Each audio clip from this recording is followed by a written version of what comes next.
If you're waiting to feel 100% confident before going into that first deal, you'll probably be waiting forever. Every successful investor I know, myself included, felt nervous going into that first deal. The goal is not to eliminate fear, it's to learn how to move forward despite it. Today, we're going to be talking about the 5 things you can do to move forward in your first deal, even if you're scared. Hello, everyone. My name is Flo, and today we're back for another episode of Fridays with Flo, and we'll be discussing all things real estate, investing, building wealth, like we do every Friday. So let's get into it today. The very first thing we should definitely address here is understanding that fear is completely normal. It's okay to wonder, what if I make a mistake? What if I fail? Will I drain and bleed my bank account? What if I go bankrupt? These things have happened to some people who did not plan properly, and it's a very rational fear. However, there is a solution to every question, concern, or problem. These thoughts don't mean anything except that you are human. The difference between successful investors and everyone else isn't that they weren't afraid, it's that they didn't let fear make the decision for them. I myself can talk about the first deal I was going forward with, and I certainly felt a level of fear. But once I gathered some more information on how this was going to work, the funding, the deal calculation, and all that I was doing with the project, I felt more confident and empowered. I know there's this cliche saying of knowledge is power, but what I've learned is knowledge isn't power if you don't do anything with it. Knowledge with implementation is true power. So once I learned what I was doing and I implemented it, I was all the more powerful and felt a lot more confident moving forward with my second deal and so on. I felt so confident that a month later, I purchased my second investment property. So again, once you know exactly what you're doing, even though you might be afraid, you're still going to feel some level of anxiety or concern. You don't know what you don't know about that property. So you might see some things at the surface level. You never know what you're going to come into contact with once you start ripping out the walls. You don't know how much more you're going to go over budget.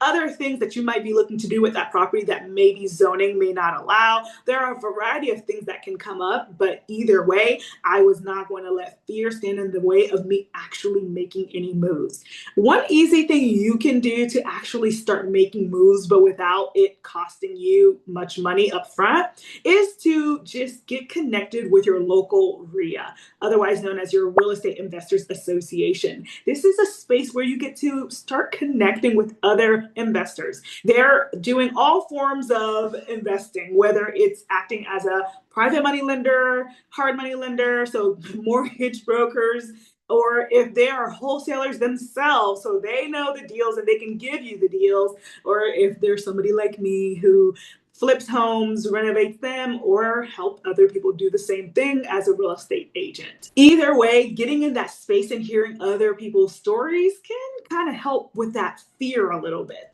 Like everyone else, I definitely felt some fear, but my desire to build wealth was a lot stronger than that feeling of fear. The second thing to keep in mind is to not compare someone else's chapter 20 to your chapter 1. One of the biggest killers of joy is comparison, and it's also a killer of confidence. Everyone else's journey is different. You might be looking at somebody on social media who's acquired 20, 30, 50 plus properties in a variety of different portfolios, whether it's hotels or multifamily apartment complexes or just a mix of warehouses and all these things that you might think you want to be in as well. But they started just like you with that very first investment property. They decided to make a move, figure out what it takes, whether it was partnering with another investor who was more skilled or experienced than they were to help them get to where they are now. And sometimes you don't even consider the mistakes they made, the lessons they learned along their journey before they got to where they are now. So it's important to remember, focus on your next step, not somebody else's finish line. The third most important thing here And honestly, this could probably be number one. It's building your knowledge base. Because as I mentioned in number one, knowledge is power, but knowledge without implementation is quite weak.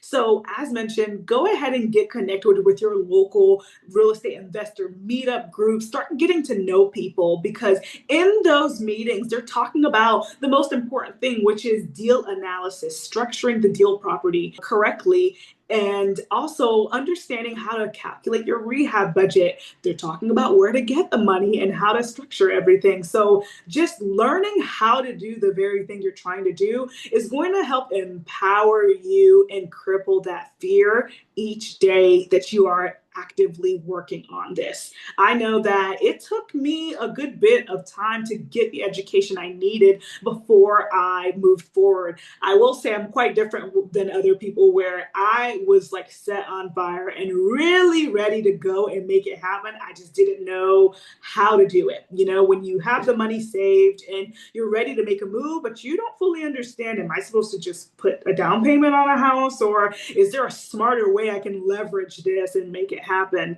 And I personally committed to a 3-day experience that taught me everything I needed to know about real estate investing. After spending some time building my own experience, going through my own projects and, dealing with contractors, all the things, working with my lenders and the whole kit and caboodle of real estate investing, I felt more empowered to go and share everything I learned. For those of you who don't know, I have a past experience in teaching. So I love teaching, education, and counseling. And I use all of that skill in the world of real estate always. And one of the ways that I do that is by teaching my real estate investing classes at least once a month on Saturdays. So that is how I spread my wealth and share the information and lessons that I've learned.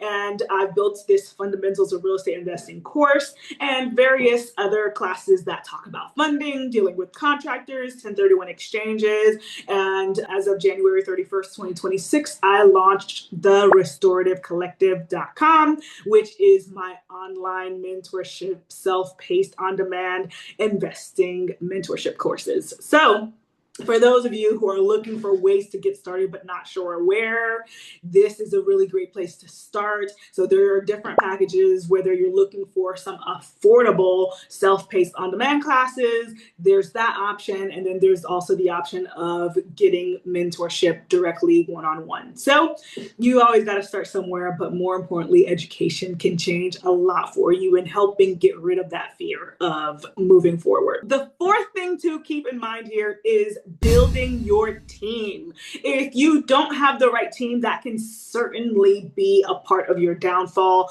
and can definitely drain your first deal quite quickly. You don't have to know everything yourself. You just got to know on who are the right people to lean on. So plan together and round up who your team, your board of directors are. These people should be your licensed real estate agent, somebody who knows the market and understands what's going on. I mean, if you're not a real estate agent yourself and you think, let me just buy this investment property myself, I don't need a real estate agent, you can. However, the real estate agent who is selling properties on the market daily, weekly, monthly, just actively in it, they hear and know exactly what buyers are looking for, which is going to be really good insight for you when you're renovating your first property. You want to know, what are buyers looking for? What is something that they immediately say they don't like it, they don't want it? Modernity changes every era, every season. I think we at some point loved brown cabinets. That was what, like 15 years ago?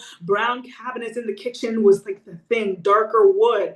And then we evolved into all white cabinets in the kitchen. And that was like the clean look and everybody liked it and everything. It looked more luxurious and modern. And that was the standard. And we're kind of now phasing out of that. People are bored of the all white kitchens, And so looping in with a real estate agent, what's going on, what buyers' needs are, more importantly, what is going on with prices in the current market. We're seeing constant price reductions, but what type of homes or neighborhoods are getting those price reduction. That agent can tell you more about that. Somebody else you're going to want on your team is a real estate attorney, and making sure that you have the title search, making sure that you have the right information you should have to secure your ownership of this property. The other person you're definitely going to need is a contractor. So contractors are going to help you ensure that you are budgeting your project accurately. So this is going to be a huge part of it. So be sure to check out last week's video on how to budget your rehab correctly.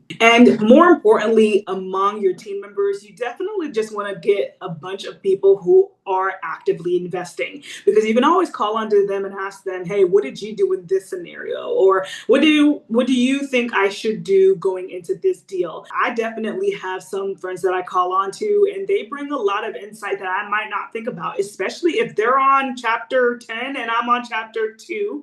They have experience dealing with homes that have well and septic, and so they're going to kind of give me some insight that they already experienced in their chapter 5 that I haven't experienced yet. So always just building up your group of people who are in the same space that you're trying to go in. And the last advice that I have for you here is to just take calculated action. Calculated action is clear here because there are so many books and YouTube videos and podcasts that you could listen to, but eventually the first move is yours. So long as you have invested in your education, you know the resources, where to get the money, where to find the properties, how to calculate the deals, and you've got your team made up for you, the next step is to just move forward and take action. Put that offer on that investment property and make your first move. The best decision you can make is with the information that you have. And remember, experience is one of the best teachers. There's no mistake ever made, just lessons learned. And the cost of that was the tuition. I hope this video encouraged you to take your next step towards your investing goals. If it did, be sure to like this video. Please share in the comments and subscribe. Also, share this video with somebody that you know would benefit from this, especially if they're thinking about taking their next step but hasn't taken the leap yet. All right, and I'll see you guys next Friday. Bye.